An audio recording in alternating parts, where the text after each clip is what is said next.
Hey everyone, welcome back to Pretending with Dice. As always, I'm your host and game master, AJ.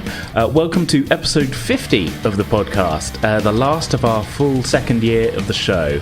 Our 2-year anniversary is in just a couple of days' time from the release of this episode, and I seriously can't believe how quickly these last 2 years have flown by. I just want to extend a massive thanks to everyone who's listened to us and supported the show over the last 2 years. Your ongoing support is just, so incredible, and it's just really appreciated by all of us here on the show. This has been announced on our social media pages, but to celebrate the anniversary, we're going to be releasing, next week in fact, a big Q&A bonus episode featuring myself and a couple of the cast members. If you're listening to this on the day of release or the day after, then you've still got a little bit of time to submit your questions for that. We're going to be recording it this Saturday, May the 25th, which actually happens to be the second anniversary itself. If you want to submit a question, you'll need to get it to us by 10 a.m. UK time on that day, Saturday the 25th. Otherwise, you'll be too late, I'm afraid. You can submit questions over any of our social media pages in a variety of ways. If you're on Facebook, the best way is to leave us your question as a comment on our recent post announcing the Q&A. And if you're on Twitter, you can tweet any questions directly at us at Pretend with Dice, or reply to the tweets talking about the Q&A already. On both platforms, if you'd prefer to send your question in private, just send us a private message or a DM, and we'll sort it out that way. And of course, you can always email us on pretendingwithdice@outlook.com.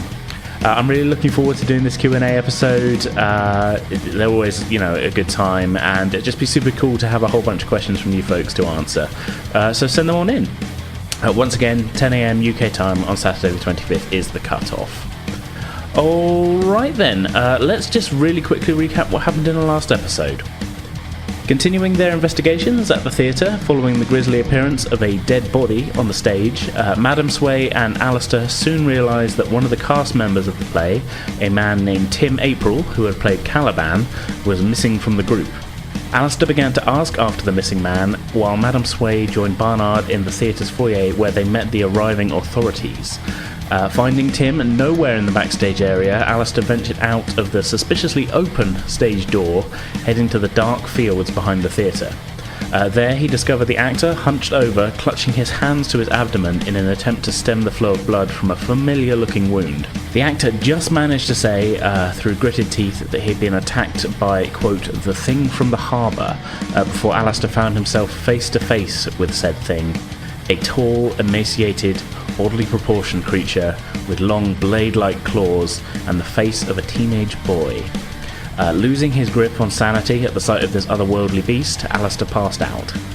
Back at the theatre, after a frustrating talk with local police, Barnard and Madame Sway eventually also found their way to the fields, discovering the unconscious Alistair next to a large amount of blood, but no sign of the creature or the missing actor.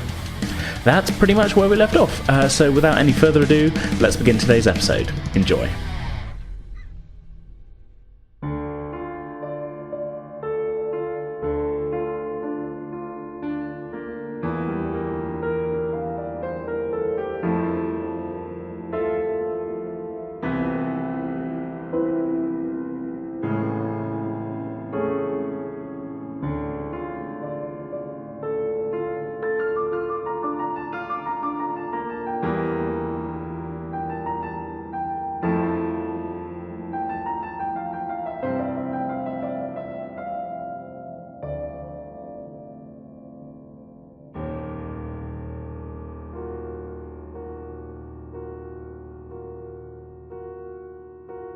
Walking away from the blood-soaked grass and carrying Alistair between the two of you, you stumble back towards the theatre building.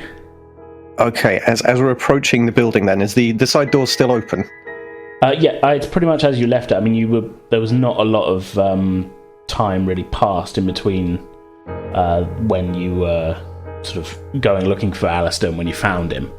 And it was sort of still slightly ajar as you walked past. I don't if you remember, you could hear the policeman sort of kind of not particularly professionally questioning the cast as a group.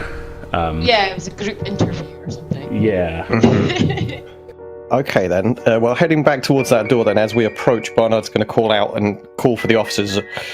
Officers, gentlemen, there's been an event outside. Yes, help! Sir, madam, I thought I told you to leave the premises. We did leave the premises. In fact, we went looking for our friend, and look what's become of him. Out in the field back there, some terrible event has taken place. Someone grab a blanket. Get some coffee or something. He's in shock.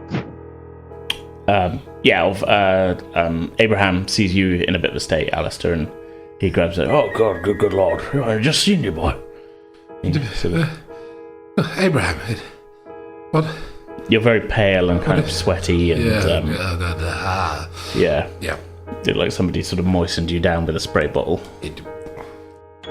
He's very much out of sorts. Would you look after him for a moment while I speak to the officers? Oh, yes, of course. No. Here, take a seat here. Right, he pulls up a chair. Yes, thank you. Yeah. Wonderful. Would you care to join me, Madam Sway, or would you rather to look after him? Someone ought to check on him, make sure he's alright, see if he says anything. I'll come and find you. Okay, let me go and speak with these men of the law. And Barnard kind of strides out after. What's happened with the police officers? Yeah, Have they rushed out to the door? Or? It looks like the detective inspector is still. He kind of didn't really leave the most of the cast. He's sort of speaking with the director still. It seems like they haven't really taken your shouts. They didn't go home running, if that makes sense. But the other constable, I believe, was Constable Collins, the one who sort of interviewed you two just previously. He's sort of standing there, looking a little bit impatient, waiting for you. What was it you said occurred, sir? Some gruesome, violent act. There's gore and viscera out in the field. We found our friend out there passed out and looking rather worse for wear. He doesn't seem to even know where he's been. Gore and viscera? Yes, so some grisly event out in the field out back. Oh, you better show me. Certainly. And with that, I'll lead him out into the alleyway and off we go. Okay, so, you find yourself back out in the alleyway. He's sort of... You get the feeling, he's not, disbelieving. He's just kind of, a little bit sort of... You get the feeling he's maybe not as shocked as you would think, as you were hoping.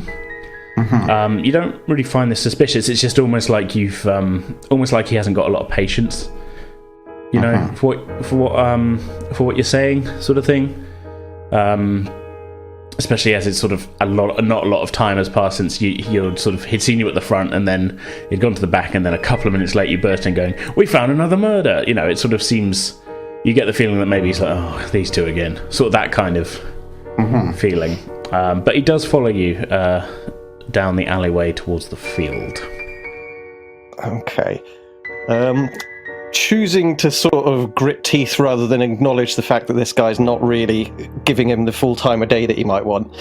Barnard's going to take him out to the field, and I forget, did we pick up his gun that was on the floor?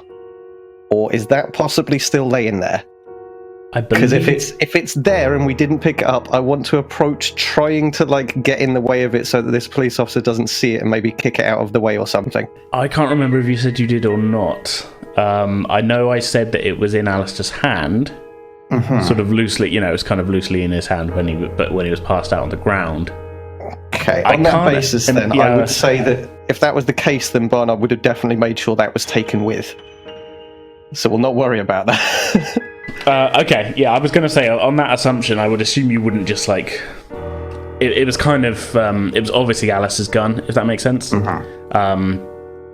So I would assume you wouldn't just leave it on the ground when you picked him up. As I say, I can't quite remember. That was one of the things I didn't double check on the last bit. I didn't even think about that. Well, we'll treat it like that's what happened then. Yeah, okay, yeah. We'll lead him out to the bloody area and say, here it is, the site where my friend that we've just sat down back at the theatre. This is where we found him, passed out. So the police officer holds up a lantern and he's looking all around and he goes, whoa, blimey. Certainly something's gone on here. You say you found your friend here, did you? Yes.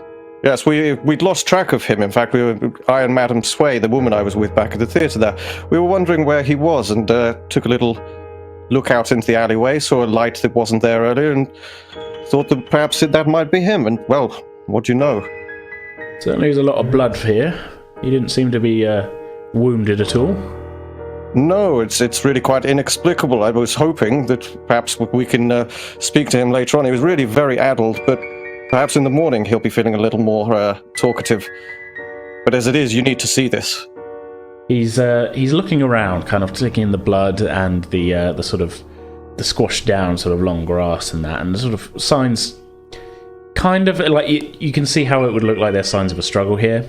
Now that you've sort of seen this is your second time back to the scene, and it sort of looks like he's putting things together in a similar pattern.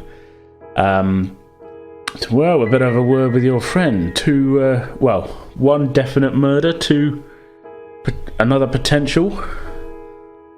Your friend without a scratch on him. Well, there's no sign of a body. I mean, that begs questions. But yes, certainly, I can't deny that there's something questionable afoot. I mean, I use the word friend, but he's more of an associate. How well would you say you know your associate? Well, we travelled into town together. But, and really, we've spent a little time and gotten to know each other, but beyond that, I suppose that's as far as it goes. Seem like the violent type, does he? Certainly not. No, in fact, the opposite. Thank you. You hear the disembodied voice of Alistair in your head. Wow. I really don't like this police officer so much. I just want to slap him in the face and be like, "You're a twat." We're like a bunch of pricks. Yeah. Well, perhaps we'd better have a word with your friend, maybe down at the station. Certainly, I feel we should certainly get out of this darkened field. Quite. Find out where these bodies are. And with that, I'll be making a move to sort of body language-wise is like, so we're moving, right? We're going back, yeah? Yeah, he seems quite intent on speaking to his colleagues about this, and he leads the way back towards the towards the theatre. As we're going, I just want to ask, you seem, or at least at first you seemed rather nonplussed by all these events. Is this a semi-regular event around here? Were you part of the war, perhaps? Have you had experience with these grisly affairs? I myself did not fight in the war, but this is not my first posting. I'm not quite local myself. Came from one of the more larger cities. See a good deal of stabbings and the like. I see. You get used to it. One becomes hardened to these things, yes, I understand. He sort of gestures in the door. You better go inside, sir, and we might need to ask you some additional questions as well. By all means. Okay, let's cut to Alistair. And Madam Sway, you were staying with him, were you as well? Yeah, I was getting like a blanket and some like hot tea or coffee or something to try and steady his nerves, because I can imagine that he'd probably be shaking and looking for reassurance kind of thing, like someone you recognise. So I would like what's the actor's name again? Abraham. I would be sitting Abraham down because he knows Abraham, and going off to find like a blanket or a thick jacket or something to like. Yeah. Okay. Well, we'll say this is happening while Barnard's off with the policeman then.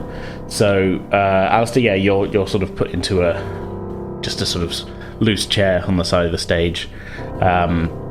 Abraham is, while Madam Sway is going to get you a blanket, Abraham is sort of, what happened, boy? What happened? I don't know. I don't even know how I got here.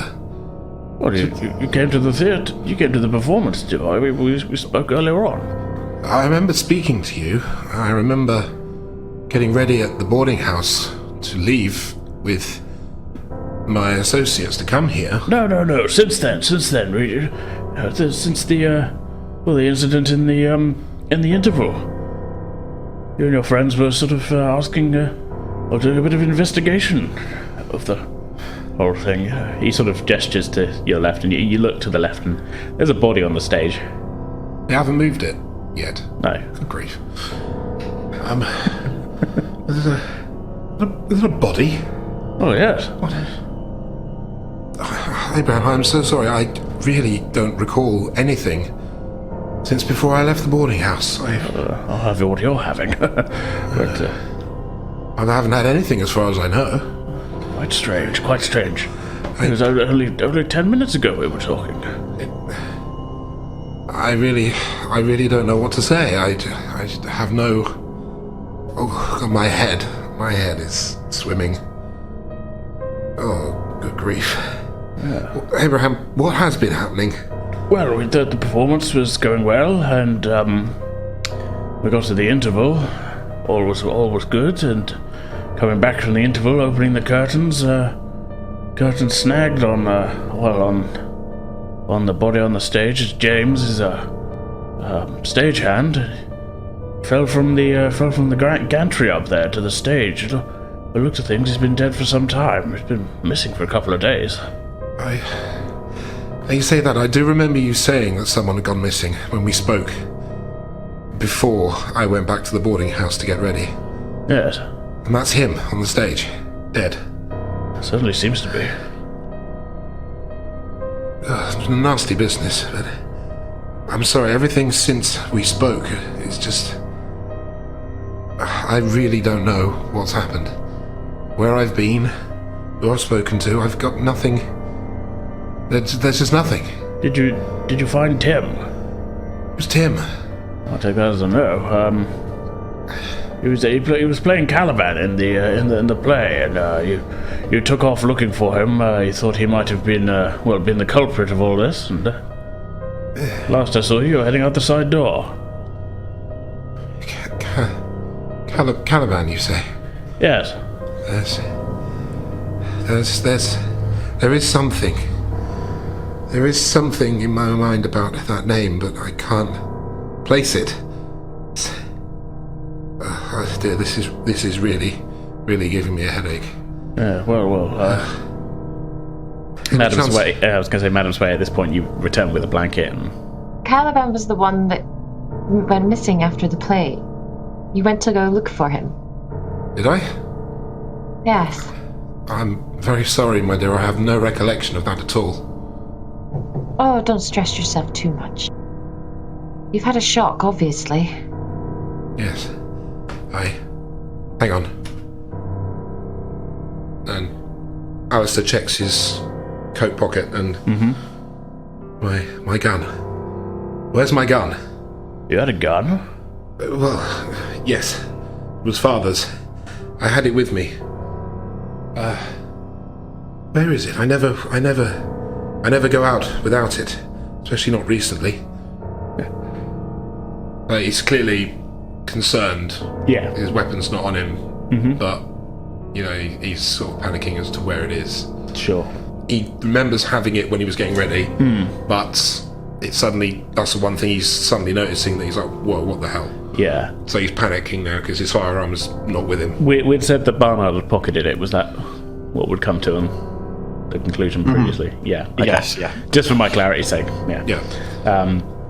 Okay, so yeah, no, your gun is nowhere on your person that you can find. Okay. Oh, this is not good. I remember leaving the boarding house with it. I've got to find it. Must find it. I wouldn't worry about it right now. You barely remember anything. You probably don't even remember dropping it. I don't remember doing anything with it except putting it about my person. Oh dear. And Alistair's just kind of head in hands trying to comprehend what the hell is happening. Alistair, you don't see this, but Abraham, he kind of sort of pats you on the back and is sort of, Madam Sway kind of giving you sort of a pointed look as if he's sort of a little bit shocked that Alistair would be carrying a gun around into the theatre. Well, not really, because she's got hers in her pocket. Well, no, he's a little bit shocked, but she's... Yeah, I'll leave what she's doing up to you. Sway's just gonna... I'd imagine she'd probably, internally, she'd be like, don't mention that to the police. Don't mention the fact that you had a gun with you. Yeah. She's just gonna be like, I'm sure it'll turn up. It's probably fallen out your pocket. Something innocent. At this point, Barnard and the police officer walk back in through the side door. The police officer sort of looks at you quite sort of, let's say, probingly. Sort of, you can't quite read it if you. Well, it depends if you were looking at him when he walked in or not. But no, head still in hands. Yeah. Just. Madam Sway, you catch this though. Sort of a quizzical look from the police officer as he walks back in with Barnard. The police officer sort of walks over to the detective inspector. You could just kind of actually, you know what? They're kind of whispering, but anybody who wants to be kind of trying to listen in, kind of get a listen check from. I'll have a listen sometime. Okay. I don't have any skills in it, unfortunately. No, but you've got 20% as the basic, so you can D100. D100, aiming for under 20. Nope. 100. So that I got a full critical fail. Great. Well, wow. Okay. Yeah. 100 on a D100. Okay. Hysterically deaf.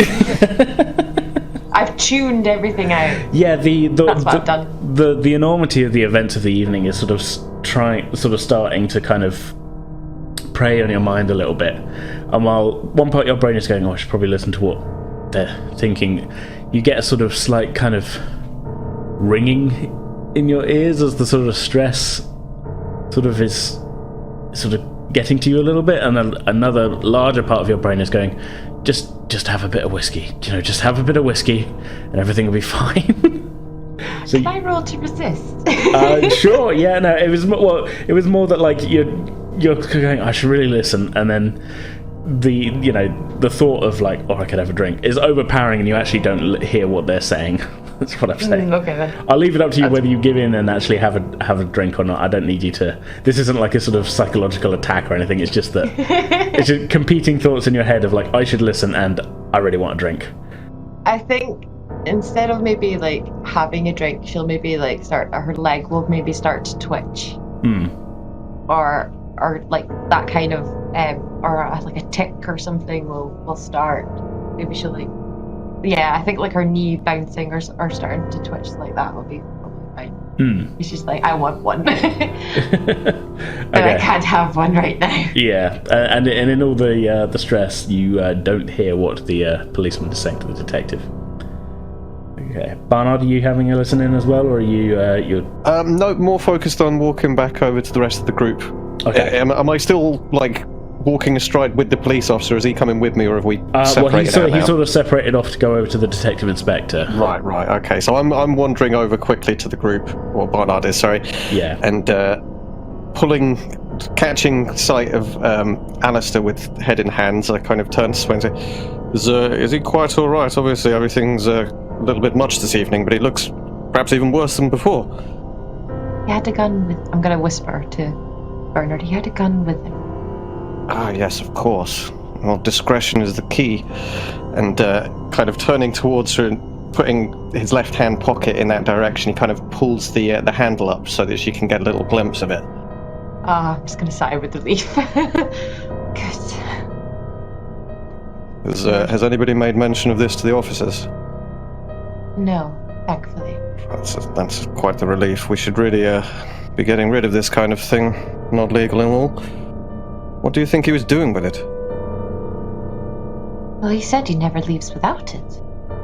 Odd for a man in his position. He said it was his father's, so I'm assuming sentimental value. And with that, I kind of lean over and give Alistair a little tap on the shoulder. And Alistair boy. Bernard. Yes. I've got your father's gun. Oh, thank merciful heaven. Thank you. And, where was it? It was lying beside you out in that field where we found you. I don't remember being in a field. I was just bringing that thing out. Well, there are a lot of questions in the air right now. Not sure what you were doing in the field either, quite frankly.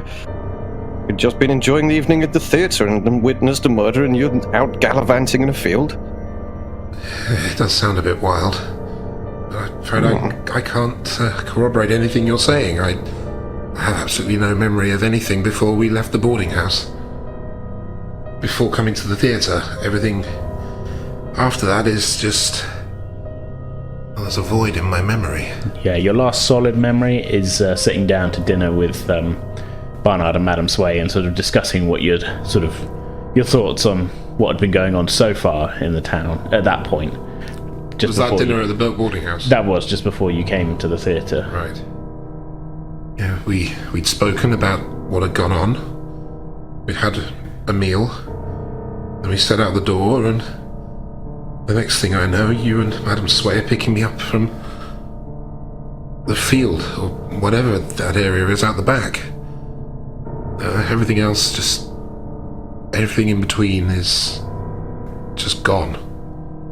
So no notion at all of what might have caused the blood we found you were lying in?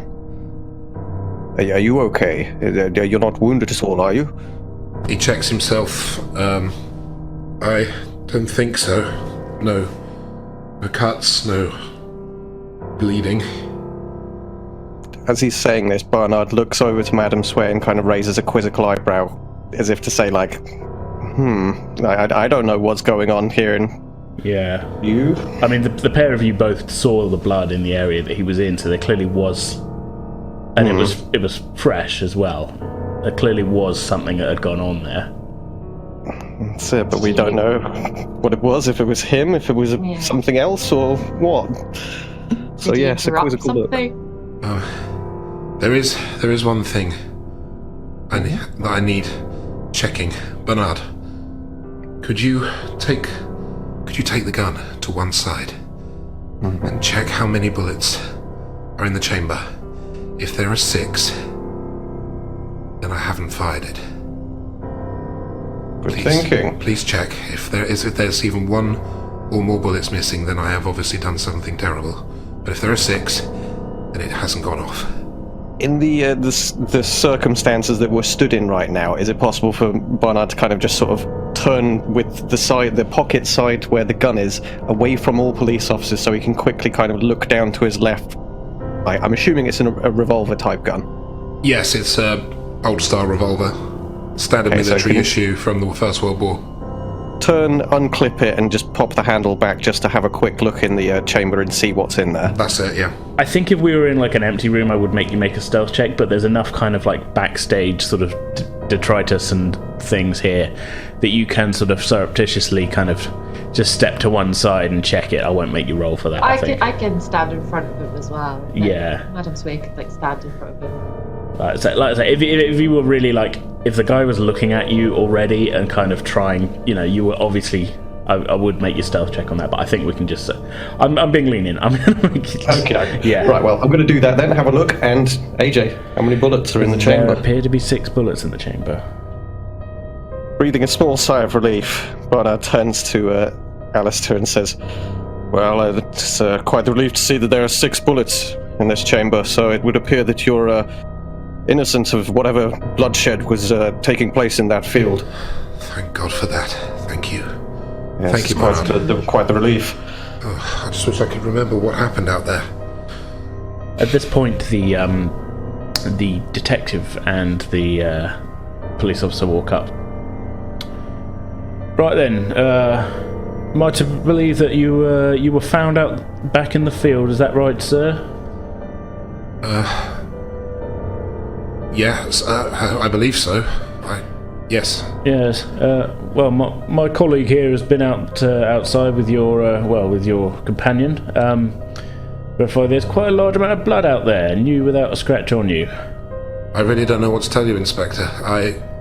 You may find this hard to believe, but I have no recollection of going out into the field. Well, you're right there. I do find it a little bit hard to believe. If that blood's not yours, it's somebody's. Quite possibly, but the last thing I remember about today was leaving my boarding house with my friends here. I don't remember anything after that until being picked up in the field and being brought in here. A bit of shell shock going on, is that what you're saying? That's the only thing I can equate it to, yes. Maybe. I have a complete blank on my memory and I don't know what's been happening. I've only just found out that there's a body on the stage And Yeah, that's strange. A lot of the people here seem to recall you walking around asking questions about that body. I'm afraid I don't recall asking questions to anyone. Yes, well... I'm very sorry, Inspector, but I don't know what I can tell you. My memory is a blank. Well, I'm sure we'll think of something to ask you. I think it would be best if you came with us, sir. If you insist. Very well. What reason should he have to go with you? It's obvious here that he's had a fright, he's lost his memory, and clearly isn't in any capability to answer any more of your questions. Well, perhaps a comfortable bed under supervision by the good members of Her Majesty's police will jog his memory somewhat. Are you accusing him of some crime? Well, we've got one definite dead body. We've got blood out the back. Your friend found at the scene of the blood out the back. Possible murder. I don't have anybody else who's standing out to me as some kind of suspect. We're only asking for his cooperation in this matter, madam. Cooperation is... This is utterly ridiculous. Can he not come to the police station in the morning? Perhaps then his memory would have returned. Well, we wouldn't want him to run away from town now, would we? Where exactly is he going to go at this time of night? Well, indeed. I assure you, Inspector, I have no intention of leaving town. Not yet. I remember seeing some strange things in town over the last few days, and I'm not going to leave until we've got answers. What kind of strange things have you seen in town? Well, everything that's been going on, from the hullabaloo at the church, the stories of people going out into the harbour and not coming back, and clearly whatever's happened here. So you're saying you have knowledge of the... I'm saying I've witnessed things, and I'm more than happy to help in your inquiries, but right now, I have no decent information to give you. You can clearly see I'm in shock. Give me some time to recuperate in a familiar environment, and then in the morning I will gladly speak to someone of the law at the police station or wherever you choose. But I'm of no use to you right now. The first police officer that you dealt with, whose name escapes me at this moment. Pukey. Yeah, the one who was the one who was puking. He kind of leans in at this point and goes, "Well, Detective, I did see him at the church the other day." The detective seems to be... So, you can be placed at 2 of these murder sites. Oh, for goodness sake, after the event! Quite. Well known that some criminals return to the scene of the crime. Do I look like a common criminal? Common criminal cannot be classified by visual means alone, sir. I'm a member of the Royal Archaeological Society. I'm not into common crimes, especially murder. Wouldn't class murder as a common crime, sir. It's quite a rare crime, especially around these parts. I'm afraid I'm going to need you to come with us. Really? Try saying that to Jack the Ripper. Please. You claiming to be Jack the Ripper, sir? Of course I'm not. What kind of ridiculous question is that? Enough! Both of you. You're bickering like children. I'm not bickering, madam. I'm just merely trying to deal with the situation at hand. If you come with us, sir... You're not dealing with the situation, you're aggravating the situation. That is what you are doing. This man has clearly had something happen to him. He is quite upset, quite agitated, and the questioning that you are doing are only making things worse. Please, if you would only give him a night's rest, I assure you I will accompany him to the police station tomorrow. We will sit, answer whatever questions you have, and I'm going to roll a charm check. Okay, is this charm my way. Yeah, there's charm. Oh yeah, you got really high on charm, okay. The 70. Ooh. This is like this is your best skill, charm. My best skill. 25. 25. On a 70, yeah, so that's a I think that classes as a critical success. I'm going to bat my eyelids and use my best smile. Please. You basically pulled. Well, I was going to say make a persuade, but then you said charm, and I think charm works better. You're kind of trying to sort of... What kind of persuasion are you going for? That's why I'm batting my eyelids. He sort of looks between the two of you. He goes, "Well, if you can vouch for this for this gentleman here, I can. I'm not unsympathetic. I can see he's in quite a state. I want to see you both at the police station first thing in the morning, 7 a.m. If you've 7 a.m. That is first thing in the morning, madam. Clearly, business hours are a lot earlier down south than they are up north. Yeah, no shit. Crime doesn't sleep, madam. Neither do you, by the sound of it. And if the pair of you should fail to arrive at the police station tomorrow morning, you will both be considered fugitives. I assure you, we will both come to the police station for 7 a.m. You have our words. Right. He writes down your names in his book. As this has been taking place, Barnard did kind of step a little to the side to kind of like, when that conversation fired up, he kind of turned it just enough to make it clear that it's like, I'm not part of this unless somebody's pulling me into it. I don't know these people. Very much so. There's definitely a brewing feeling on his part of like, what have I gotten myself into? Who are these people? And yeah. Things are escalating beyond my expectations. I came here to see my old friend. Yeah. He's a little irate that they're trying to pin this crime on a innocent man. You can see how they got to it, though, right? Like, oh yes, definitely. Oh yeah, he's been at all of Barnard is very much handling the gun, and in such a way that's like, oh, thank God this is in my pocket right now, because if they found that on him right now, ugh. Bad times. I mean, Alistair has been at all of the murder sites and seen at them by police officers. So, yeah, and that's all I'm saying is that a case could be made of like, this is a man from outside town who's appeared and has been seen at scenes of crimes. There's clearly a dodgy geezer. And has past knowledge of the town. Yeah. Yeah. That's all I'm saying. I'm not. Okay. So, they are going to let you take Alistair away for the evening, but as he said, if you fail to bring him to the police station, then the law will be onto you, to both of you. So, it is now up to you. Do the three of you want to stay at the... What are you thinking? Returning to the lodgings, or are you... What's the plan? I think we'd turn probably to the lodgings and... Yeah, once the detectives have gone away, Barnard's going to kind of return to the little group and say, you seem to handle them quite nicely. I was expecting you to be hauled off to the cells for the evening. You weren't the only one. Yes, it's a relief that I had that gun of yours. Indeed. Thank you, Bernard. And thank you, Madam Sway. Might I suggest that we adjourn for the evening? I'm feeling quite weary after the night's events, and it would be best if we perhaps stowed our contraband, so to speak. Yes. Good idea. Let's get out of here. I still find it funny that the three of you both, all three of you took guns to the theatre.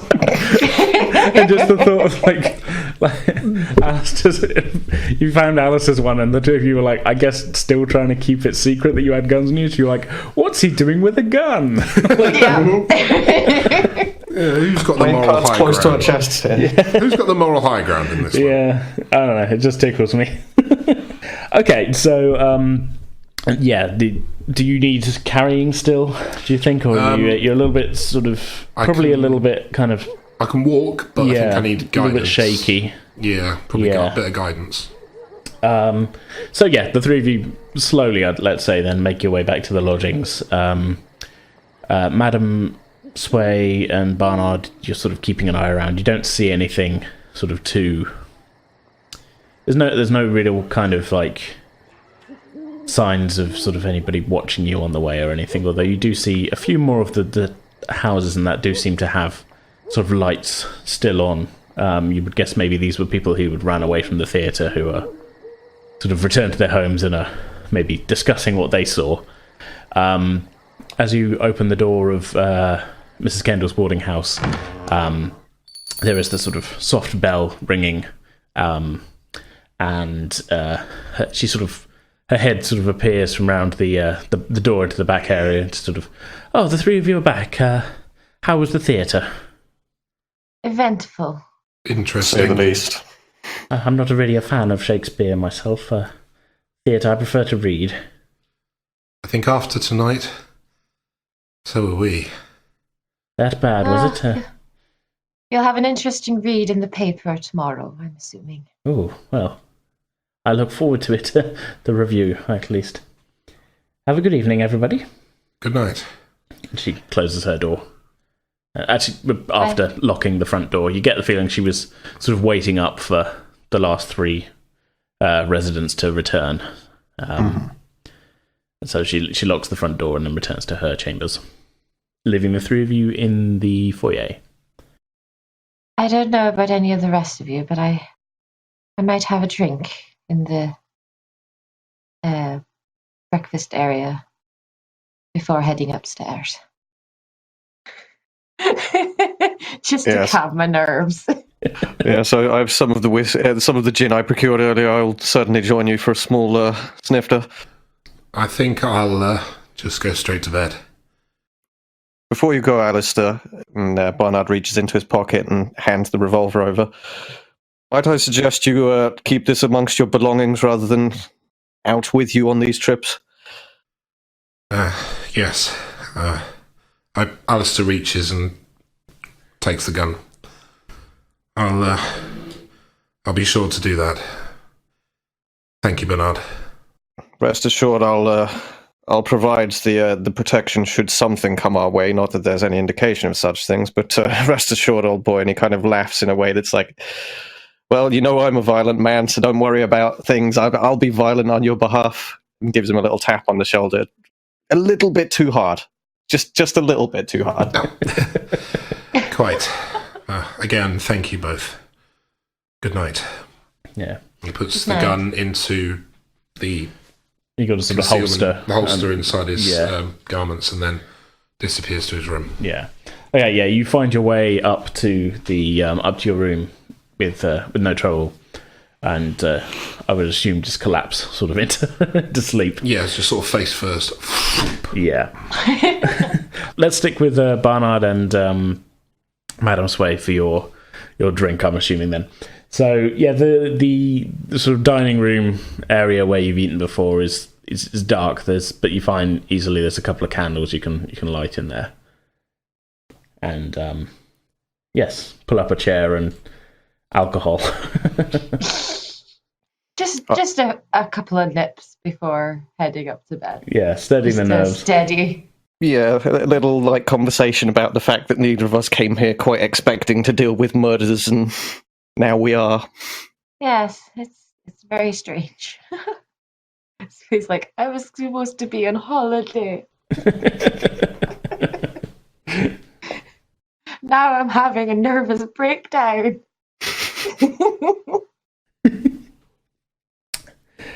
Okay. Well, we'll kind of gloss over that conversation then. It's sort of. Yeah. I'm assuming it would just be a little bit of sort of light, kind of like, "Whoa, that was fucked up" kind of talk. Yeah, pretty much. We're consoling each other a little bit in that way. That I don't know if I'm trying to think if I've ever had an experience of like a disaster that leads me to have a moment of camaraderie with a stranger, but it's that kind of thing where like we know each other a little bit now, and perhaps just enough that we're perhaps letting a little bit more of the nerves show.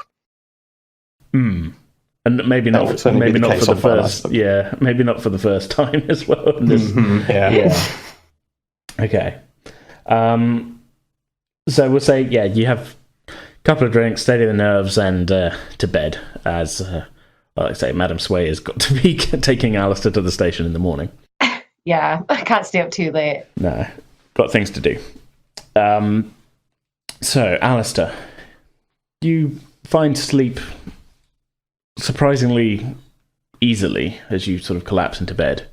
You're feeling exhausted, and sort of in a way that you haven't in the longest time, not since your bad experience in London.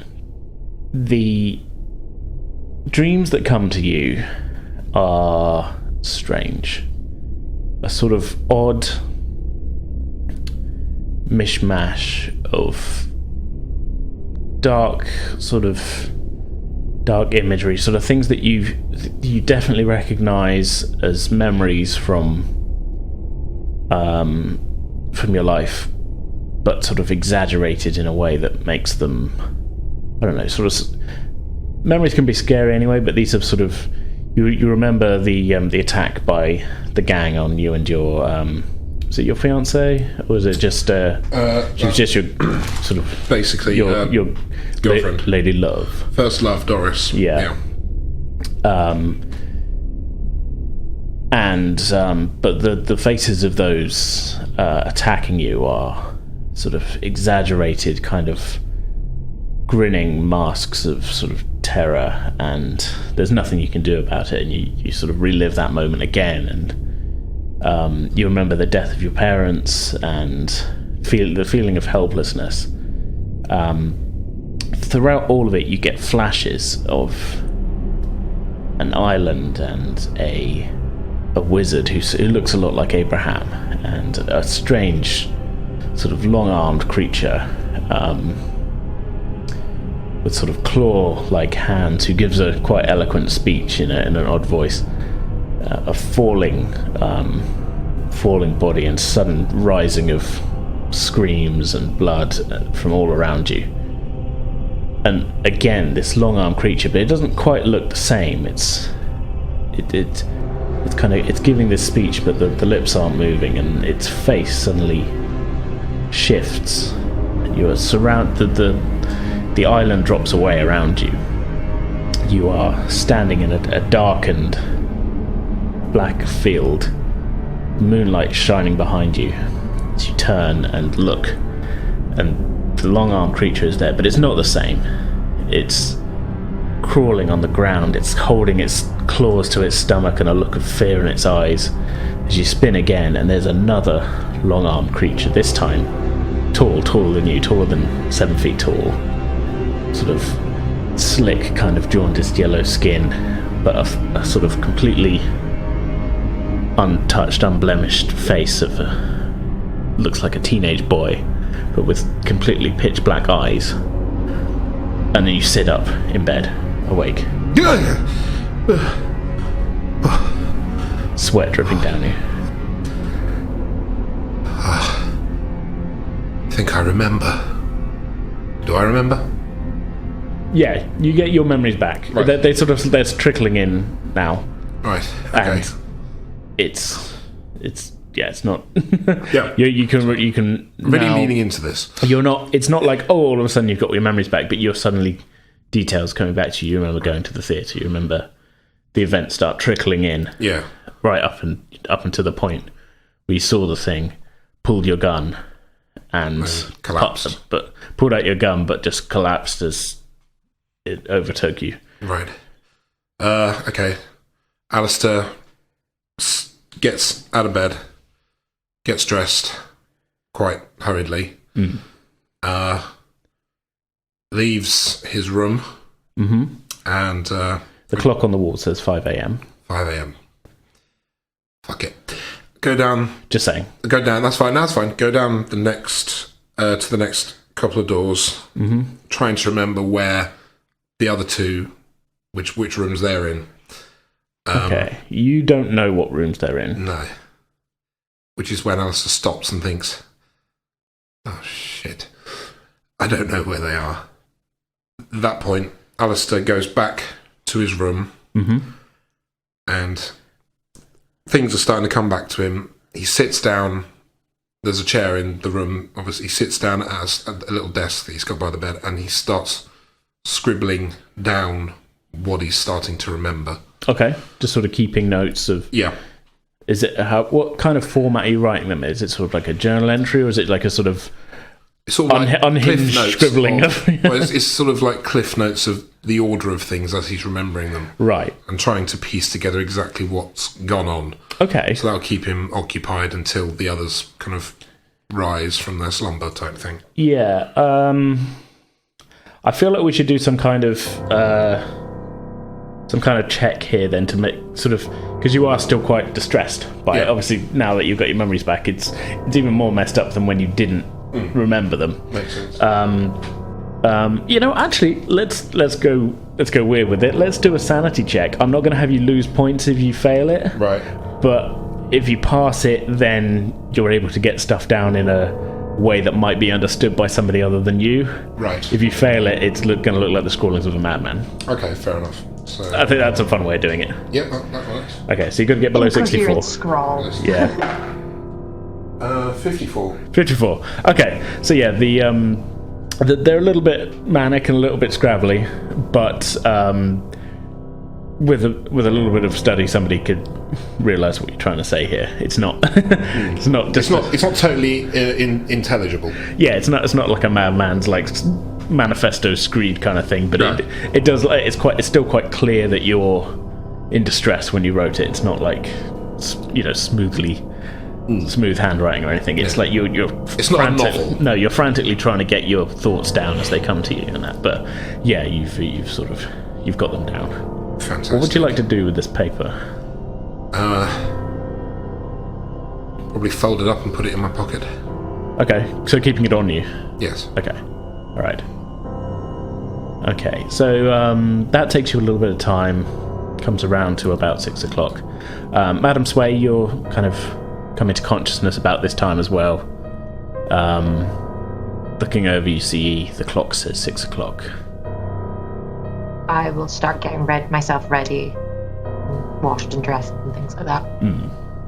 You know what? Can I get a Constitution check from you? Ooh. No, this is below 40. 12. 12. Okay, Ooh, yeah, I'm no, doing well today. you've weathered your hangover quite well. I was just conscious of all of the drinking before you went to sleep. That was all. Yes, very true. So yeah, a little bit. I mean, you can tell you had a couple, but you're not feeling ill. So yeah, you fairly quickly get your stuff together, and it's up to you what you would like to do. I can't really remember which room Alistair's in, so I will probably have to head down to the breakfast area and have some breakfast and wait for him in the foyer. Okay, all right, no problem. Barnard, would you be waking up around this time as well, or are you just? I'll leave this to you. You had a bit of gin last night. Did you go straight to sleep when you went up to your room? Oh yes, yep. Straight head down, and being in the armed forces, it's late to bed, early to rise. So he's straight up. Okay, yeah, similar time, no problem. Okay, can I get following suit, heading downstairs, all the rest of it. Yeah, can I get a Constitution check from you as well? Just because, seeing as how the gin, you need to get below 70, so that should be all right. A little easier than Madam Sway, but nice rolls. 12. 12 as well. Okay, all right. Yeah, no, you also, like you say, you've drunk more than that and been fine before. But actually, anything below 14 on that was a super duper, success for you. I'm looking at the numbers on your sheet. So you are fresh as a daisy. In fact, you think you might start drinking gin before you go to bed every night. You feel so good. Who's to say that he hasn't been doing that? Yeah. You're used to the gin at this point, and it's you're up, you're feeling good, and then the memories of the previous evening come back, and you realise, oh, okay, I might be feeling good, but stuff is not great.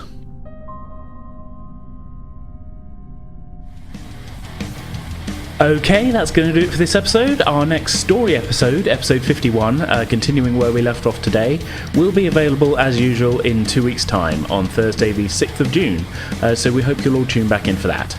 Also, be sure to tune in next week, Thursday the 30th of May, for our big 2-year Q&A episode, and remember that you can still submit questions for it to us up until 10 a.m. UK time on Saturday the 25th of May. In the meantime, you can get in contact with us on Twitter and Facebook, both of which we are at Pretend With Dice. You can also email us at pretendingwithdice@outlook.com. If you're an iTunes user, it'd be really great if you could leave us a rating and review. It all helps us to find new listeners, and we'd just really love to hear what you all think of the podcast. So for now, that's our show. I hope you all enjoyed it. We'll see you next time.